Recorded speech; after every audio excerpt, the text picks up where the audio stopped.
जब माइक्रोस्कोप के पाठ पुर्जा के नाम जानेंगे, ठीक। तो देखिए, माइक्रोस्कोप इस संयुक्त माइक्रोस्कोप है, संयुक्त माइक्रोस्कोप है, जो कि पुराना वाला माइक्रोस्कोप। आजकल तो इतना डिजिटल माइक्रोस्कोप आ गया है, इलेक्ट्रॉनिक माइक्रोस्कोप आ गया, जो कि 10,000 गुना तक देख सकते हैं उसको बड़ा करके।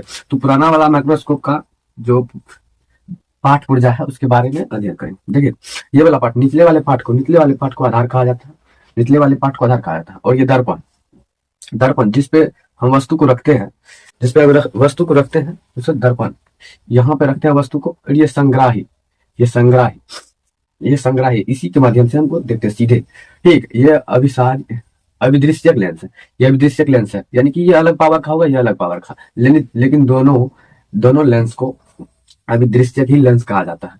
तो यह है देह, यह है, अरे देह नालिका, देह नालिका है, इसी से देखते हैं, इसी के सीधे आते हैं, यानी कि लेंस सीधा फोकस इसी पे करते हैं, इसी के द्वारा। इसे देह नालिका कहते हैं। संयोजन पैच, संयोजन पैच है, ठीक। ये पैच का मतलब क्या होता है?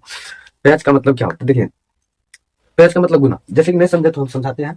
देखिए, पैच ये एक स्टैंड है ना, इसका ये क्या है? ये पैच, ये पैच है। तो समझ गए? तो गुना कहते हैं, गुनो भी कहते हैं, अपना सब भाषा में गुना कहते हैं। तो एक प्रारंभिक पैच है, संयोजित पैच, ठीक। यह तरीका है, इसी के द्वारा देखते हैं, यहाँ पर आंख डाल करके देखते हैं। और ये सूक्ष्म सूक्ष्म संयोजन पैच, सूक्ष्म संयोजन पैच है। पैच पैच मतलब ये बताए, सेम टू सेम ऐसे ही है ना, सेम ऐसे ही है, नहीं उससे थोड़ा अलग है, फिर भी लगता है वैसे ही है। तो हम सूक्ष्म संयोजन पैच समझ गए, सूक्ष्म संयोजन पैच समझ गए। अब ये भुजा, इसे भुजा कहते हैं। इसी वाला पार्ट को पकड़ लेंगे, एकदम उठा लेंगे, इसे भुजा भी कहते हैं, इसे भुजा। घूर्णी पैच, घूर्णी पैच, ये भी एक पैच है, ये भी एक पैच है। तो यहाँ पे वस्तु धरते हैं, इसको अगर हम अलग कम गुना करके देखना है तो यहाँ से चेंज कर लेंगे, ज्यादा गुना करके देखना है तो यहाँ से चेंज कर लेंगे, ठीक। तो यहाँ पर देखते हैं, वस्तु को यहाँ पे धरते हैं, वस्तु को यहाँ पर धरते हैं, सीधा नहीं, हाँ, वस्तु को यहाँ पे धरते हैं और यहाँ से सीधा यहाँ पे आंख देखते हैं, एकदम देख लेते हैं। तो आज कार्यकलाप में बताए गए हैं, कुछ कार्यकलाप में अध्ययन करेंगे, कार्यकलाप के माध्यम से। देख, कार्यकलाप में क्या है? कार्यकलाप में प्याज का एक छोटा टुकड़ा ले, जी सर जी ले लिए, इसके आंतरिक परतों को, आंतरिक परत मतलब अंदर, जैसे कि ये प्याज, प्याज है, इसके आंतरिक परत यानी कि इसके अंदर वाला परत। प्याज में क्या होता है? एक परत हुआ, दो परत हुआ, तीन परत, ऐसे करके परत, परतों पे परत मिल करके बने हैं प्याज। तो जो कि ये परत लेना है, ठीक है। परत का टुकड़ा ले, इसके आंतरिक परतों को चिमटे की सहायता से उतारे, इसके परतों को चिमटे की सहायता से उतारे। इन परतों के भीतरी सतह की ओर पतली एक पारदर्शक झिल्ली दिखाई पड़ेगी। आप कभी ना कभी प्याज को कट किए होंगे, जो कि इसमें एक अभिसारी झिल्ली रहती है, जो कि आर पार दिखते हैं, बहुत पतला। तो उसको उसको उतार करके इन परतों के भीतरी सतहों की ओर पतली एक पारदर्शक झिल्ली दिखाई पड़ेगी। इस झिल्ली को वाच ग्लास में रखे, जल में डाल दे। अब एक कांच का साफ स्लाइड ले, एक कांच का साफ स्लाइड ले, स्लाइड स्लाइड कांच कांच होता है ना, स्लाइड सेम स्लाइड होगा, कांच रहता है, ऐसे रहेगा। तो साफ स्लाइड ले, जैसे साफ स्लाइड लिए हम, साफ स्लाइड ले, इसके मध्य में एक बूंद जल ड्रॉप की सहायता से दे। अच्छा, एक बूंद जल देंगे, ड्रॉप मतलब समझते हैं, आपका भी आंख वाला ड्रॉप होगा, कान वाला ड्रॉप होता है। तो ड्रॉप के माध्यम से एक बूंद हमको यहाँ पे जल धरना है, एक बूंद, एक बूंद जल धरना है। ड्रॉप की सहायता से डाले, वाच गिलास में रखे, झिल्ली के एक छोटे टुकड़े को चिमटे की सहायता से स्लाइड के जल पर रखे। तो यहाँ पे जो हम लिए थे पतली परत, जो पारदर्शी परत है, तो उसको हम स्लाइड स्लाइड पे इसके चिमटे के माध्यम से इसको रखेंगे, और थोड़ा सा भी ना हिलना चाहिए, सीधी रहना चाहिए, ठीक।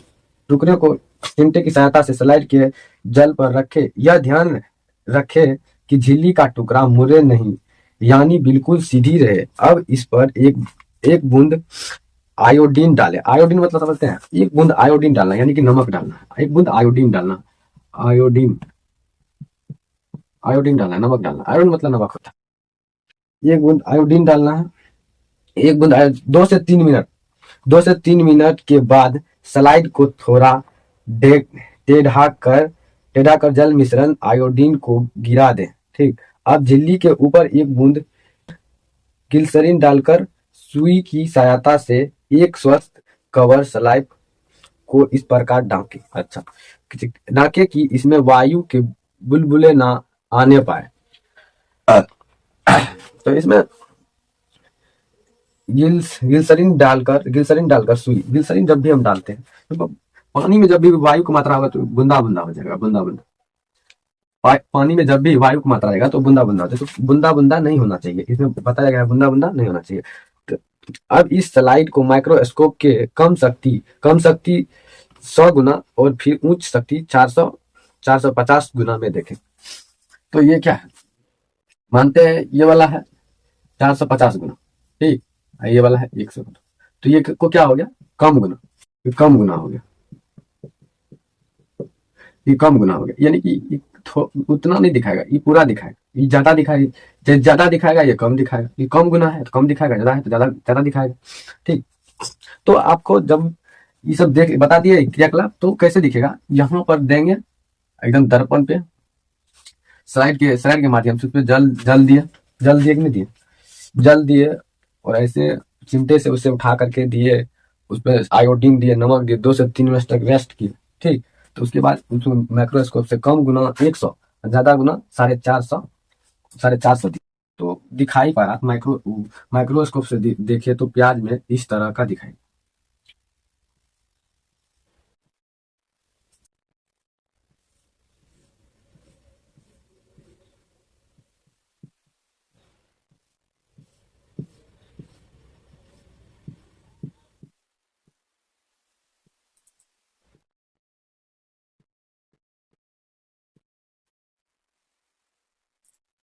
तो जो प्याज का झिल्ली था उसको जो माइक्रोस्कोप से देखने के बाद इस तरह का चित्र दिखाई दिया, इस तरह का चित्र दिखाई दिया, इस तरह का चित्र दिखाई दिया, चित्र प्याज का झिल्ली, प्याज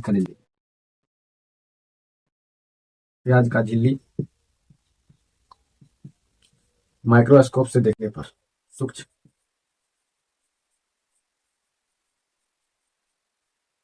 सूक्ष्मदर्शी से